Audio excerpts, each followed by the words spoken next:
हाल ही में सरकार का एक प्रस्ताव आया और बस उसने दशकों पुरानी एक बहस को फिर से सुलगा दिया। एक ऐसी बहस जो चंडीगढ़ शहर की अपनी पहचान से जुड़ी हुई है। तो सवाल ये उठता है कि आखिर एक अकेले कानून के प्रस्ताव ने ऐसा क्या कर दिया कि एक पूरे शहर की पहचान पर ही सवाल उठ गया और इतना बड़ा राजनीतिक बवंडर खड़ा हो गया। चलिए इसी को समझते हैं। कहानी शुरू होती है एक ऐसे बिल से जिसे लाया तो गया लेकिन फिर बहुत जल्दी वापस भी ले लिया गया। तो सबसे पहले ये देखते हैं कि ये पूरा विवाद अचानक से कैसे सामने आ गया। वो कौन सी घटनाएं थी जिन्होंने इस मुद्दे को सुर्खियों में ला दिया। देखिए, हुआ ये कि एक सरकारी बुलेटिन में 131वें संविधान संशोधन बिल को लाने का प्रस्ताव रखा गया। इसका मकसद था चंडीगढ़ को संविधान के आर्टिकल 240 के दायरे में लाना। बस फिर क्या था, पंजाब से जबरदस्त राजनीतिक विरोध शुरू हो गया और हालात ऐसे बने कि केंद्र सरकार को ये ऐलान करना पड़ा कि वो इस बिल को आने वाले सेशन में पेश नहीं करेगी। तो अब ये जो इतना जोरदार विरोध हुआ, उसे समझने के लिए ना हमें पहले चंडीगढ़ के बहुत ही यूनिक, मतलब बहुत ही अनोखे एडमिनिस्ट्रेटिव सिस्टम को समझना होगा।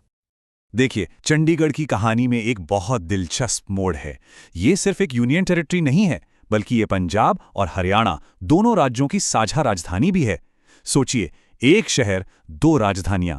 यहीं से इसकी दोहरी पहचान शुरू होती है। अब इसका एडमिनिस्ट्रेशन कैसे चलता है? देखिए, जो पंजाब के गवर्नर होते हैं, उन्हीं के पास चंडीगढ़ के एडमिनिस्ट्रेटर की अतिरिक्त जिम्मेदारी भी होती है और वो सीधे भारत के राष्ट्रपति को रिपोर्ट करते हैं। मतलब भले ही चंडीगढ़ एक साझा राजधानी है, लेकिन इसका रोजमर्रा का कामकाज कहीं ना कहीं पंजाब के गवर्नर से सीधे सीधे जुड़ा हुआ है। तो अब जो नया बिल लाने की बात हो रही थी, उसका मकसद ठीक इसी प्रशासनिक जुड़ाव को, इसी लिंक को जड़ से बदलना था। तो बदलाव क्या होता?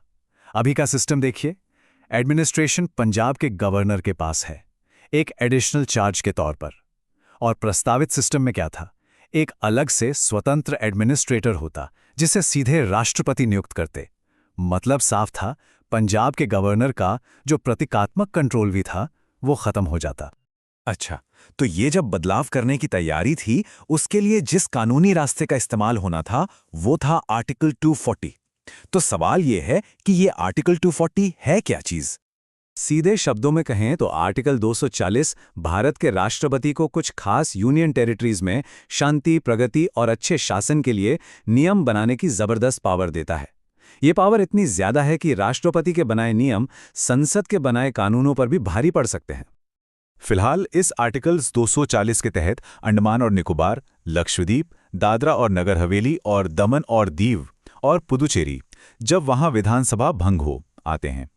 ध्यान देने वाली बात यह है कि दिल्ली और चंडीगढ़ इसमें शामिल नहीं हैं। तो अगर चंडीगढ़ को इस लिस्ट में जोड़ दिया जाता, तो वो भी उन टेरिटरीज में आ जाता जिन पर केंद्र का कंट्रोल कहीं ज्यादा सीधा और मजबूत होता। लेकिन ये सिर्फ एक कानूनी या प्रशासनिक बदलाव का मामला नहीं है।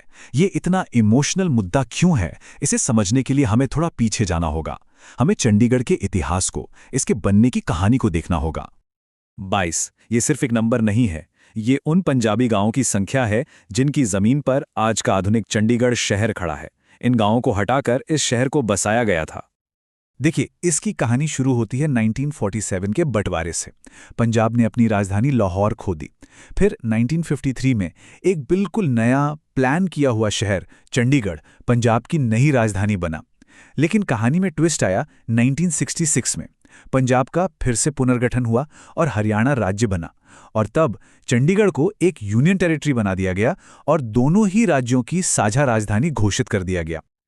और यहीं पर इस पूरे मुद्दे की जड़ है। 1966 में तत्कालीन प्रधानमंत्री इंदिरा गांधी ने कहा था कि हरियाणा को अपनी राजधानी मिलेगी और चंडीगढ़ पूरी तरह से पंजाब को दे दिया जाएगा। ये एक वादा था, एक ऐसा वादा जो दशकों बाद भी पूरा नहीं हुआ है। और यही अधूरा वादा आज भी चंडीगढ़ की पहचान को एक सवाल बनाए हुए है। एक ऐसा शहर जो चौराहे पर खड़ा है,